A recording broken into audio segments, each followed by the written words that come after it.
आज 7वां दिन यानी मुक़द्दस सबत का दिन है। आज मैं आपके साथ वाज़-बोनवान यीशु की ज़िंदगी और माहौल के तहत खुदा के कलाम को बांटने में कुछ वक्त गुजारूंगा। जब यीशु जिस्म में इस ज़मीन पर आए थे तो मजहबी रहनुमाओं और उनके मुखालिफों ने उन पर तरह तरह का इल्ज़ामात लगाकर उन पर बुहतान लगाए। 2000 साल पहले रूनमा होने वाली तारीख से हम समझ सकते हैं कि इस ज़माना में आसमानी बाप आन सांग होंग और आसमानी माँ नई यरूशलेम ने किस किस्म की ज़िंदगी गुजारी थी। आए हम कुछ वक्त मुकम्मल तौर पर यह समझने में गुजारें कि उन्होंने ऐसी ज़िंदगी अपने गुनहगार फ़र्जंदों की निजात और तौबा के लिए गुजारी थी। आए कुलसियों की किताब बाब 2 आयत 2 देखते हैं।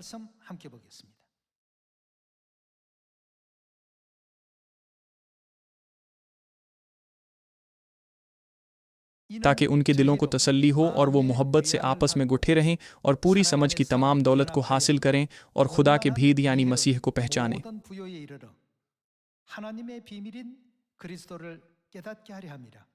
जिसमें हिकमत और मारिफत के सब खजाने पोशीदा हैं। ये मैं इसलिए कहता हूँ कि कोई आदमी लुभाने वाली बातों से तुम्हें धोखा न दे, क्योंकि मैं गो जिस्म के एतबार से दूर हूँ मगर रूह के एतबार से तुम्हारे पास हूँ और तुम्हारी बाकायदा हालत और तुम्हारे ईमान की जो मसीह पर है मजबूती देखकर खुश होता हूँ। कुलसियों की किताब बाब 2 के मुताबिक खुदा का भीद कौन है? ये मसीह है। कुलसियों की किताब का दूसरा बाब बयान करता है कि हमें दुरुस्त तौर पर मसीह और मसीह की तमाम तालीमात को समझना चाहिए।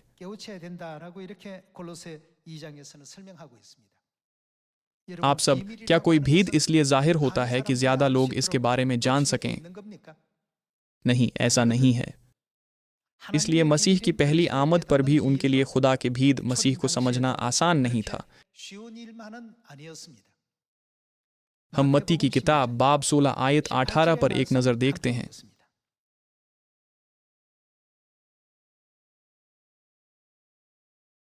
बाब 16 आयत 18, और मैं भी तुझसे कहता हूँ कि तू पतरस है और मैं इस पत्थर पर अपनी कलीसिया बनाऊंगा और आलमी अरवाह के दरवाजे उस पर गालिब ना आएंगे।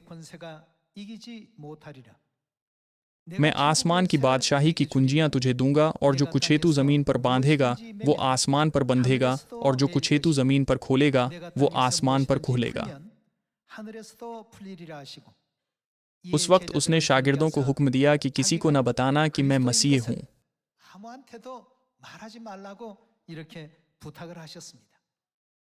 जब पतरस ने यीशु को मसीह के तौर पर तस्लीम किया और अपने ईमान का इकरार किया तो यीशु ने उसे हुक्म दिया कि किसी को न बताना कि मसीह हूँ। उन्होंने पतरस को यह ताकीद की थी।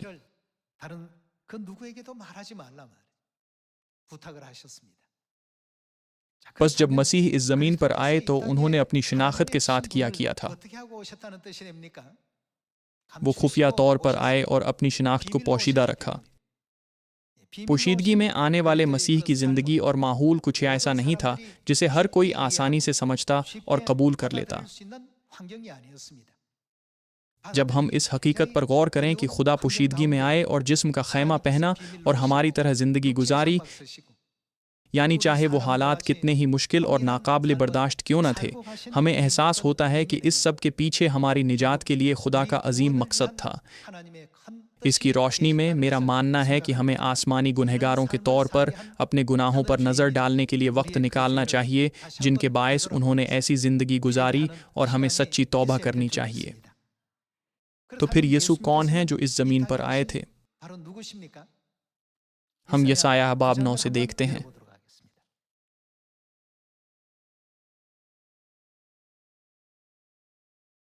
यशायाह बाब 9 आयत 6, इसलिए हमारे लिए एक लड़का तौलुद हुआ और हमको एक बेटा बख्शा गया और सल्तनत उसके कंधे पर होगी और उसका नाम अजीब मुशीर खुदाए कादिर अब्दियत का। वो कौन है? बाप। ये एक निहायत अहम नबूवत थी कि खुदा यहोवा जिन्हें बाप कहा जाता था बेटे के तौर पर इस जमीन पर आएंगे।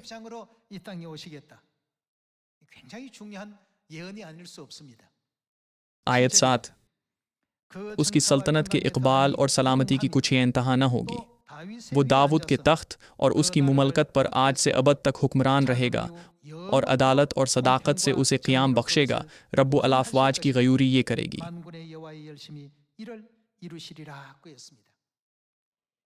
यसायाह नबी ने उस शहर के नाम के बारे में भी नबूवत की है जहाँ खुदा इस ज़मीन पर लड़के यानी बेटे के तौर पर आएंगे और अपना काम अंजाम देंगे। बाब 9 आयत 1 की तरफ जाते हैं, लेकिन इंदुहागीन की तीरगी जाती रहेगी। उसने कदीम ज़माना में ज़बूलून और नफ्ताली के इलाकों को जलील किया, पर आखिरी ज़माना में कौमों के वो किसको बुजुर्गी देंगे? गलील में दरिया की सिमत यर्दन के पार बुजुर्गी देगा। जो लोग तारीकी में चलते थे उन्होंने बड़ी रोशनी देखी, जो मौत के साया के मुल्क में रहते थे उन पर नूर चमका।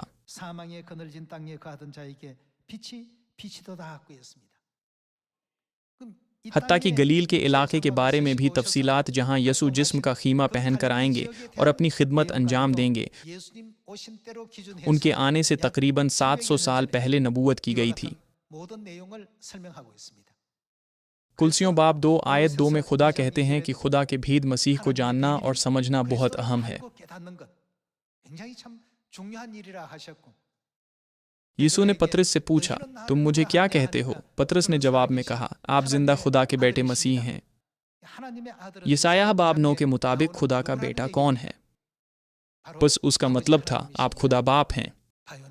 यीशु ने जवाब में उससे कहा, मुबारक हो तुम शमौन बरयूना, ये बात खुदा ने तुम पर जाहिर की है। क्या यही वजह नहीं है कि यीशु ने कहा, मैं तुम्हें आसमान की बादशाही की कुंजियां दूंगा?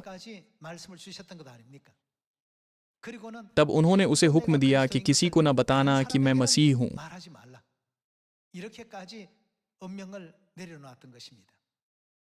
यही उन वजूहात में से एक है कि इस ज़मीन पर आने वाले खुदा मसीह की ज़िंदगी हरगिज़ उस तरह ज़ाहिर नहीं हो सकती थी जिसका तसव्वुर दुनिया करती है, यानी शहरत और शानदार जलाल से भरपूर। दुनिया के लोगों की नज़र में इस अमर या उस अमर में खामियां ढूंढने के मौके थे। इसके बावजूद वो फितरत में कौन है? वो खुदाए कादिर और अब्दीत के बाप हैं। देखते हैं कि खुदाए कादिर अब्दीत के बाप जब इस ज़मीन पर आए थे तो वो किस किस्म की ज़िंदगी गुजारते थे। हम लूका की किताब बाब 11 इकट्ठे खोलते हैं।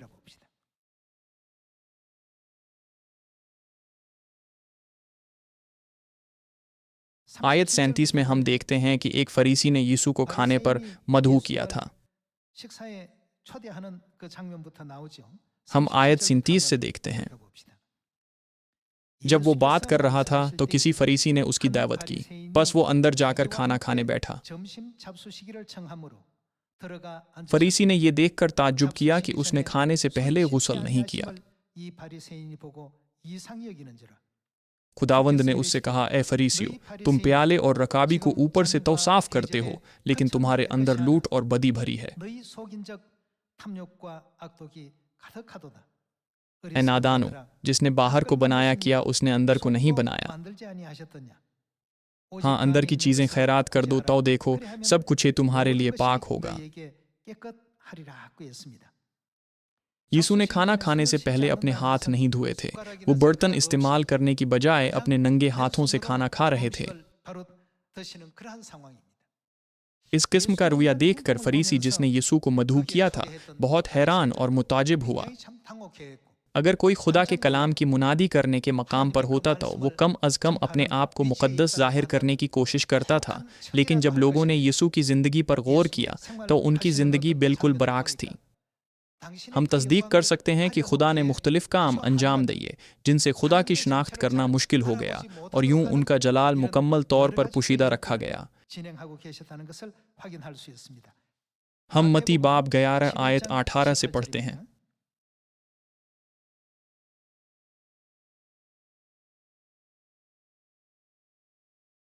क्योंकि यूहन्ना न खाता आया न पीता और वो कहते हैं कि उसमें बदरूह है। इब्नी आदम खाता पीता आया और वो कहते हैं देखो खाव और शराबी आदमी। उन्होंने यीशु को यूं बयान किया था। लोगों ने उन्हें खाओस के तौर पर बयान किया था। दूसरे अल्फाज में उनका मतलब था कि वो वक़ार के साथ नहीं खाते थे, बल्कि लालच से अपना खाना खाते थे।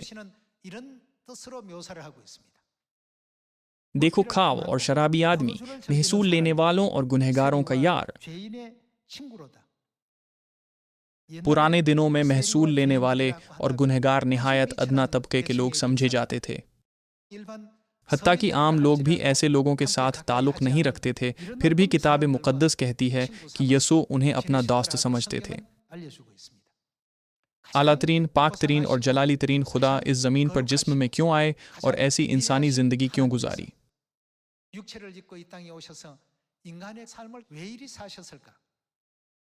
इसलिए कुलसियों की किताब के दूसरे बाब में ये लिखा है कि खुदा का भेद मसीह है।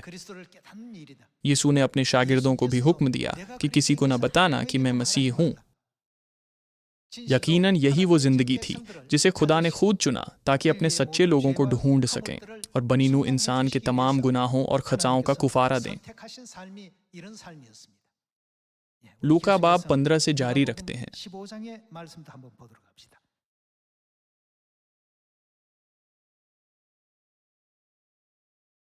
हम लूका बाब 15 आयत 1 से देखते हैं। सब महसूल लेने वाले और गुनहगार उसके पास आते थे ताकि उसकी बातें सुने। और फरीसी और फ़कीहा बुड़बुड़ा कर कहने लगे कि ये आदमी गुनहगारों से मिलता और उनके साथ खाना खाता है।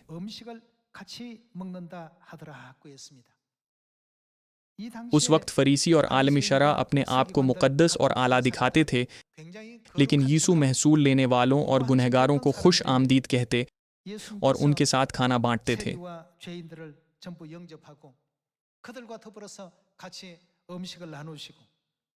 वो बिल्कुल जलाली नज़र नहीं आते थे। इस इंजील के मुस्निफ लूका ने वो मंजर कलम बंद किया जहां यीशु ज़ाहिरी तौर पर पाक नज़र नहीं आते थे। क्या हो अगर यीशु इस ज़माना में इस तरह से ज़ाहिर हों? आए मत्ती बाब 21 आयत 31 की तरफ जाते हैं।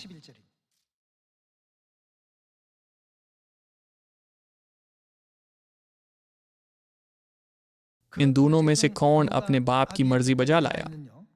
उन्होंने कहा, पहला।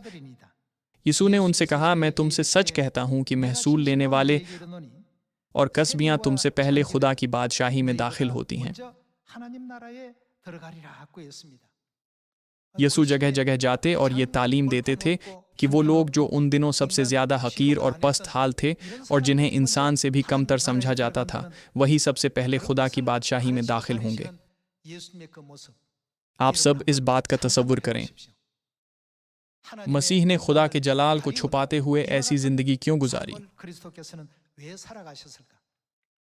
जब हम एक बार फिर अपने दिलों में गहराई से इस मामला पर गौर करें तो हम इस नतीजा पर पहुंचते हैं कि खुदा ज़िंदगी की इस राह पर बनी नो इंसान की निजात यानी हमारी निजात के लिए चले थे।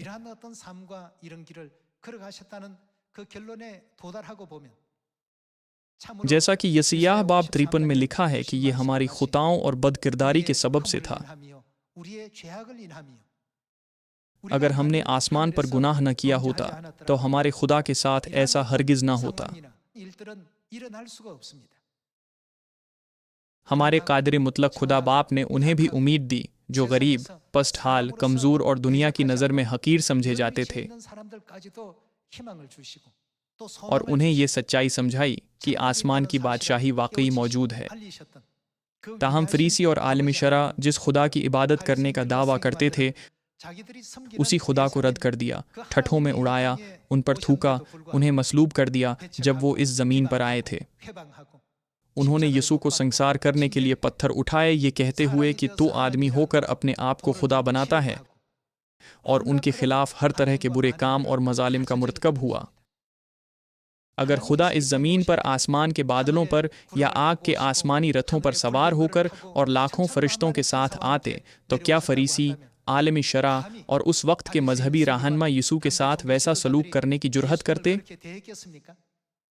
क्योंकि वो पस्त हाली की सूरत में आए थे, इसलिए लोगों ने उन्हें न पहचाना और उनके साथ बुरा सलूक किया। जब पतरस ने यीशु को पहचाना तो उन्होंने कहा, किसी को न बताना कि मैं मसीह हूँ। इसकी वजह यह है कि मैं इस ज़मीन पर खुफिया तौर पर आया हूँ। आए दूसरा कुरिन्थियों की किताब बाब 4 आयत 4 से देखते हैं।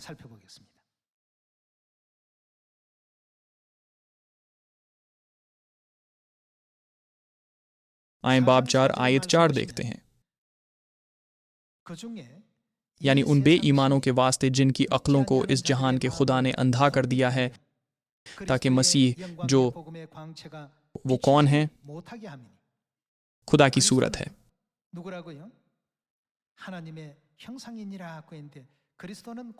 मसीह खुदा हैं। यशायाह बाब 9 के मुताबिक वो खुदाए कादिर हैं, और इसके अलावा क्या हैं? अबदेत के बाब क्या यशायाह बाब 9 में ये नबूवत नहीं की गई कि वो इस ज़मीन पर कौमों में से गलील को बुजुर्गी देंगे, एक बड़ा नूर चमकाएंगे? आयत 6 की तरफ जाते हैं। इसलिए कि खुदा ही है जिसने फरमाया कि तारीकी में से नूर चमके, और वही हमारे दिलों में चमका, ताकि खुदा के जलाल की पहचान का नूर यीशु मसीह के चेहरे से जलवागर हो। हत्ता कि अगर खुदा अपने आप को ऐसे जाहिर करें जैसे वो खुदा नहीं हैं और उनके अमाल भी वैसे ही नजर आएं, तो उनके सच्चे लोगों को क्या करना चाहिए? हमें उनको पहचानना चाहिए। आसमानी फर्जंदों को बचाने की खुदा की दूर अंदेशी में, खुदा पोशीदगी में आसमानी जलाल को छुपाकर जिस्म में इस जमीन पर आए थे।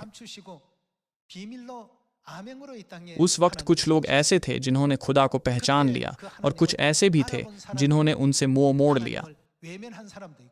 5,000 लोगों का हजूम उनके पीछे चलता था, लेकिन यूहन्ना बाब 6 आयत 66 में लिखा है कि उन्होंने क्या किया। ये कहा गया है कि उनके शागिर्दों में से बहुतीरे उल्टे फिर गए।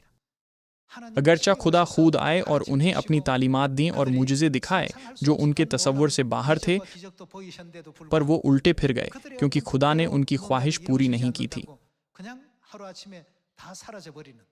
इस किस्म की सूरत हाल का जिक्र इंजील में कई बार किया गया है।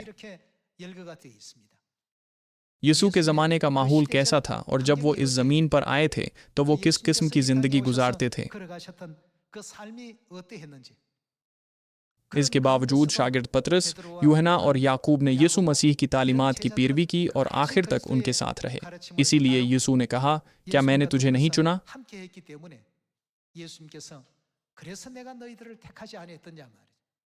हम यीशु की खुशी का मंजर यूहन्ना बाब 6 से देख सकते हैं। इस ज़माना में अगर यीशु खुद हमें तालीम देने आए तो शायद हम सोचें कि हम आमीन कहेंगे और 100% उनकी पैरवी करेंगे, लेकिन ऐसा नहीं है। हम यूहन्ना बाब 6 आयत 66 से देखते हैं।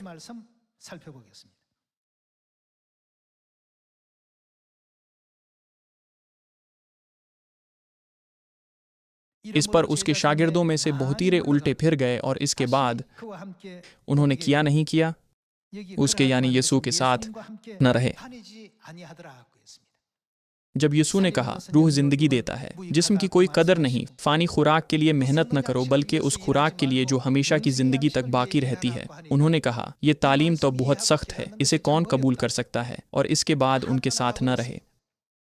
अगरचा कादिर मुतलक खुदा खुद इस ज़मीन पर जिस्म में आए और उन्हें तालीम दी थी, पर बहुत से लोग उन्हें छोड़कर वापस चले गए। आयत 67। बस यीशु ने उन 12 से कहा, क्या तुम भी चला जाना चाहते हो? शमऊन पतरस ने उसे जवाब दिया, ए खुदावंद, हम किसके पास जाएं? हमेशा की जिंदगी की बातें तो तेरे ही पास हैं, और हम ईमान लाए और जान गए हैं कि खुदा का कुद्दूस तू ही है। यीशु को दुरुस्त तौर पर जानने वालों ने आखिर तक उनकी तालीमात की पैरवी की, लेकिन आम लोग जिन्होंने ऐसा नहीं किया था वो उनसे मुंह मोड़कर वापस लौट गए। क्या इसका मतलब ये नहीं कि आम लोगों के लिए ये आसान नहीं था कि वो उन्हें खुदा समझते, कबूल करते और उन्हें खुश आमदीद कहते? उन्होंने 5,000 लोगों को जौ की 5 रोटियों और 2 मछलियों से खिलाया, और भरे हुए 12 टोकरे बाकी बच गए। उन्होंने अपनी लामहदूद कुव्वत और मोजज़ात दिखाए। उन सब ने रोटी खाई, मगर सब उन्हें छोड़ गए। ये वाकई हैरान कुन है। ऐसे माहौल में मसीह ने खुशखबरी की मुनादी की थी। उन्होंने ऐसी दुनिया में जिंदगी गुजारी जहां यीशु पर ईमान बहुत कम था। आए यूहन्ना बाब 10 से जारी रखते हैं।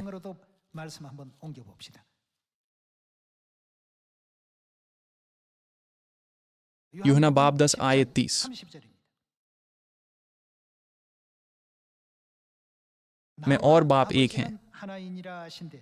यहूदियों ने उसे संसार करने के लिए फिर पत्थर उठाए। यीशु ने उन्हें जवाब दिया कि मैंने तुमको बाप की तरफ से बहुतीरे अच्छे काम दिखाए हैं, उनमें से किस काम के सबब से मुझे संसार करते हो? यहूदियों ने उसे जवाब दिया कि अच्छे काम के सबब से नहीं बल्कि कुफ्र के सबब से तुझे संसार करते हैं, और इसलिए कि तू आदमी होकर अपने आप को खुदा बनाता है। क्या यीशु खुदा हैं या नहीं?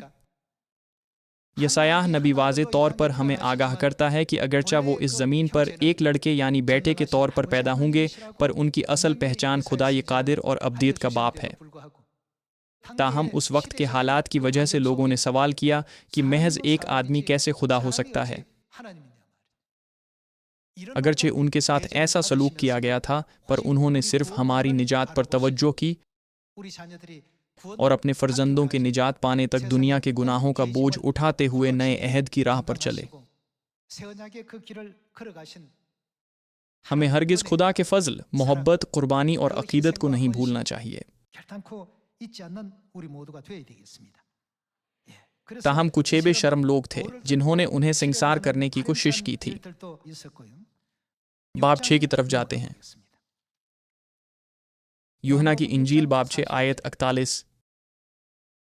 बस यहूदी उस पर बुड़बुड़ाने लगे, इसलिए कि उसने कहा था कि जो रोटी आसमान से उतरी वो मैं हूँ।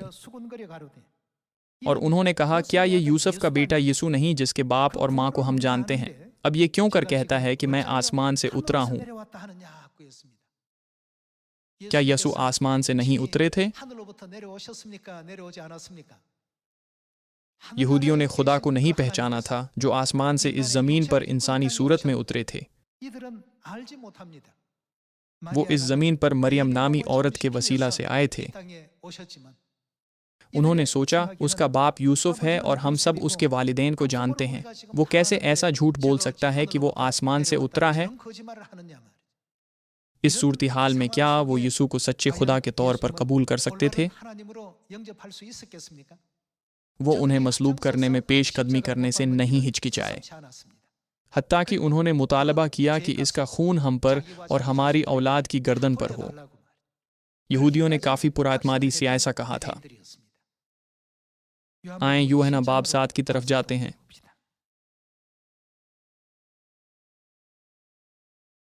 हम यूहन्ना बाब 7 आयत 14 से पढ़ते हैं। और जब ईद के आधे दिन गुजर गए तो यीशु हैकल में जाकर तालीम देने लगा। बस यहूदियों ने ताज्जुब करके कहा कि इसको बगैर पढ़े क्यों कर इल्म आ गया। सादा अल्फाज में कहीं तो वो मनफी अंदाज में कह रहे थे कि उसका कोई इल्मी पस मंजर नहीं है, फिर भी वो पढ़ा लिखा है। आयत 41। औरों ने कहा ये मसीह है, और बोआज ने कहा क्यों, क्या मसीह? उन्होंने क्या कहा था कि मसीह को कहाँ से नहीं आना चाहिए था? गलील से आएगा? उन्होंने कहा हम जानते हैं कि मसीह कभी भी गलील से नहीं आएगा। ताहम क्या यीशु गलील से नहीं आया था? यूं उन्होंने दोबारा यीशु पर बुहतान लगाया। आए यूहन्ना बाब 1 पर भी नजर डालते हैं।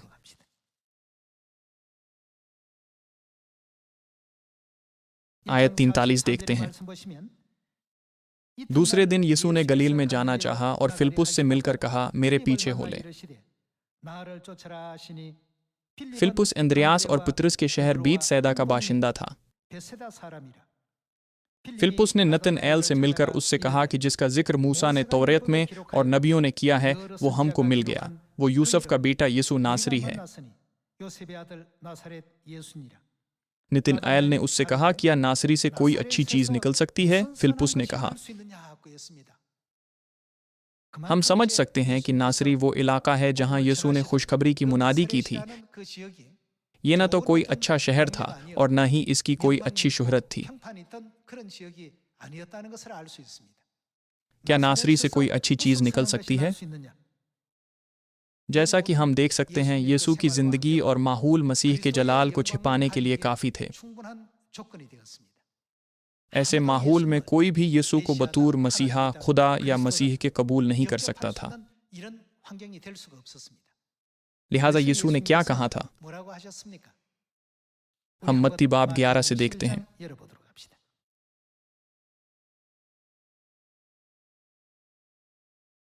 मत्ती बाब 11 आयत 2।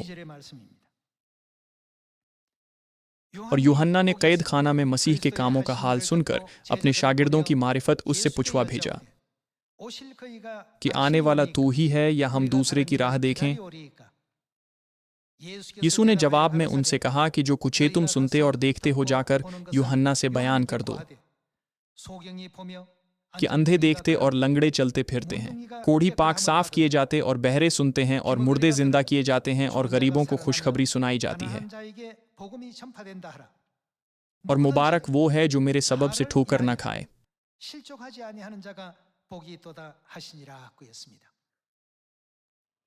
ठोकर खाने का मतलब गिर जाना है। उसके बारे में क्या ख्याल है जो यीशु के सबब से ठोकर नहीं खाता या ईमान से नहीं गिरता, वो मुबारक हैं। यीशु के खुदा के भीत के तौर पर ज़मीन पर आने और इन तमाम हालात के बावजूद पतरस और बाज़ शागिर्दों ने उन्हें सही तौर पर पहचाना, पूरे दिल से उनकी इबादत की और अपने इर्द गिर्द के तमाम लोगों तक उनकी तालीम पहुंचाने के लिए पूरी कोशिश की।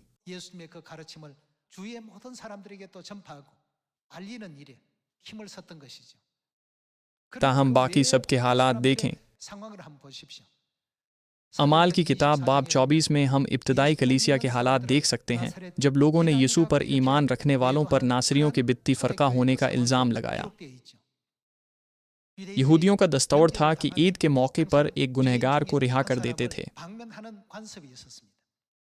पिलातुस ने सोचा, क्या लोग यीशु को रिहा करने की दरख्वास्त नहीं करेंगे क्योंकि वो डाकू बराब्बा से ज़्यादा रास्तबाज, हलीम और बेहतर है?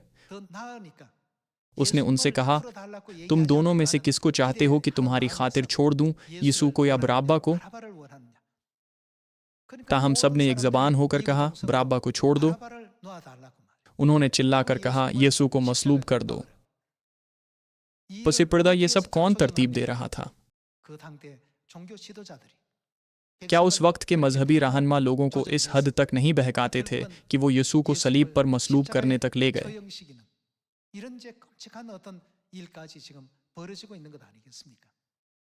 जब यीशु सलीब उठा रहे थे तो लोगों ने बिला झिझक हर तरह की उनकी तौहीन और तज़हीक की।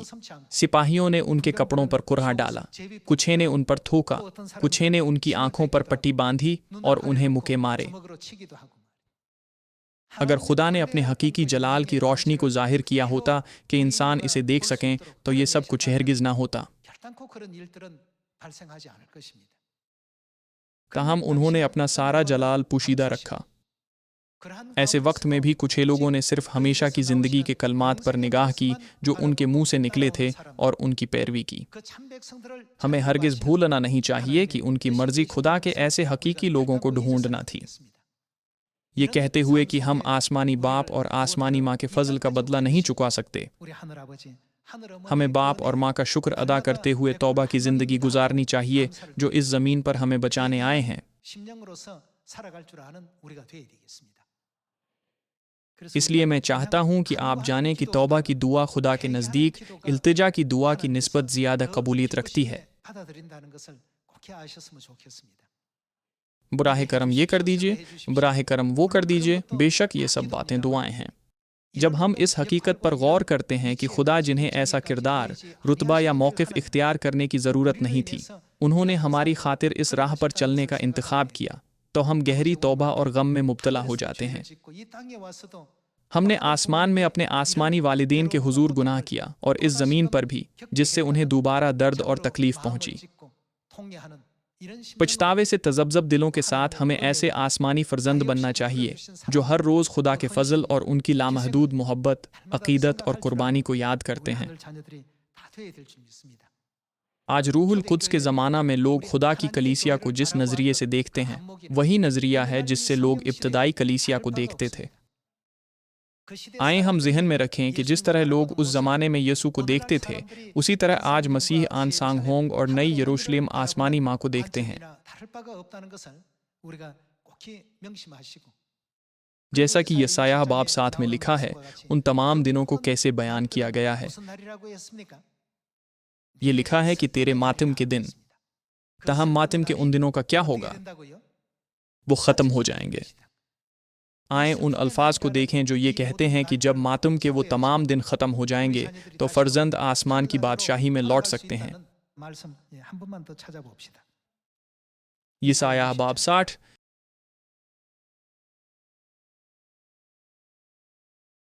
हम यसायाह बाब 60 आयत 20 से देखते हैं। तेरा सूरज फिर कभी न ढलेगा और तेरे चांद को जवाल न होगा, क्योंकि खुदावंद तेरा अब्दी नूर होगा और तेरे मातम के दिनों का क्या होगा? ख़त्म हो जाएंगे। यहाँ लफ्ज़ तेरे किसको जाहिर करता है? चूँकि यसायाह बाब 60 में मुस्तकबल के जलाल को बयान किया गया है जो यरूशलेम को हासिल होगा, इसलिए तेरे मातम के दिन से मुराद वो मातम के दिन हैं जिनसे यरूशलेम को गुजरना है। तेरे मातम के दिन, ये कहा गया है कि उनके साथ क्या होगा? ख़त्म हो जाएंगे। जब तक वो वक्त ना आ जाए कि तेरे मातम के दिन ख़त्म हो जाएं, ऐसे लोग होंगे जो यरूशलेम पर ईमान नहीं रखते, वो जो उन पर शक करते हैं, वो जो उनके बारे में सवाल करते हैं, वो जो उन्हें धोखा देते हैं और वो जो उनकी राह में रुकावट हैं। रूहुल कुद्स के ज़माने का माहौल बैटे के ज़माना के माहौल से मुख्तलिफ नहीं है। अगर खुदा ने अपना जलाल जाहिर किया होता तो कोई आदमी आसमानी बाप और आसमानी माँ के सामने सर उठाने की जुर्रत न करता।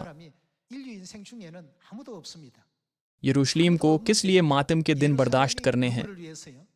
जब तक उनके फर्जंदों के बायस मातम के दिन ख़त्म न हो जाएं, यरूशलेम को ऐसे माहौल और सूरत हाल में छोड़ दिया जाएगा। हम आयत 14 पर भी जाते हैं।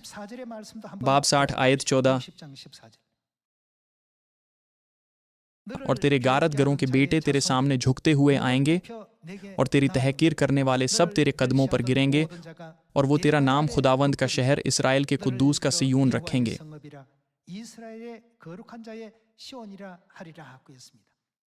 यहाँ तेरे गारतगरों से मुराद कौन है? ये वो हैं जो यरूशलेम को सताते हैं। तो फिर यरूशलेम को सताने वाले हमेशा उन्हें दर्द, दुख और अजीब पहुंचाएंगे। इन तमाम लम्हात को बर्दाश्त करते हुए उन्होंने हमें यानी अपने फर्जंदों को निजात के लिए ये कीमती वक्त बख्शा है। हम सबको हरगिज़ भूलना नहीं चाहिए कि इस तरह से हमें तौबा करने का वक्त और मौका दिया गया है। बाप की पहली आमद के हालात और उनकी दूसरी आमद के हालात में कोई फ़र्क नहीं है। आयत 14 दोबारा पढ़ते हैं। और तेरे गारतगरों के बेटे तेरे सामने झुकते हुए आएंगे। ये जलाली दिन आखिर में आएगा और तेरी तहकीर करने वाले सब। खुदा की तहकीर की गई, उनकी तज़हीक की गई और उन्हें ठुट्ठों में उड़ाया गया। बाज़ शायद सोचें, अगर वो खुदा हैं तो वो क्यों दुख उठाते हैं? अगर वो खुदा है तो उन्हें हकीर क्यों जाना जाता है? अगरचा वो खुदाए कादिर अब्देत के बाप हैं, वो सलीब पर मसलूब हुए थे और अपना खून बहाया था। यसायाह नबी यसायाह बाब 53 में बयान करता है कि ये सब हमारे गुनाहों और खताओं के सबब से था, जिनका इर्तिकाब हमने आसमान पर किया था। यरूशलेम के साथ भी ऐसा ही है। वो दुखों में मुब्तला हैं और हकीर जानी जाती हैं। तेरी तहकीर करने वाले सब तेरे कदमों पर गिरेंगे और वो तेरा नाम खुदावंद का शहर इसराइल के कुदूस का सिय्योन रखेंगे। ये वो बात है जिसकी किताब मुक़द्दस नबूवत करती है। यीशु ने यह भी कहा कि चूंकि नविश्तों में लिखी बातें पूरी होंगी, इसलिए इस सूरत हाल का रूनमा होना नागुज़ीर है। इसलिए जब हम सोचते हैं कि वो ये सब तकालीफ, तज़हीक और हक़ारत किस लिए बर्दाश्त करते हैं, तो हमें एक बार फिर आसमानी बाप और आसमानी माँ की कुर्बानी, अक़ीदत और मोहब्बत के लिए उनको शुक्र और जलाल देना चाहिए। हमें हरगिज़ उनकी कुर्बानी को सरसरी नहीं लेना चाहिए। खुदा जिन्होंने हमें इस किस्म के माहौल से बचाया है, हमारे शानदार बाप और हमारी शानदार माँ हैं। ये उम्मीद करते हुए कि हम आखिर तक अपना ईमान नहीं खोएंगे और जल्द आसमान की अब्दी बादशाही में लौट सकते हैं, मैं आज का वाज ख़त्म करता हूँ। आपका बहुत शुक्रिया।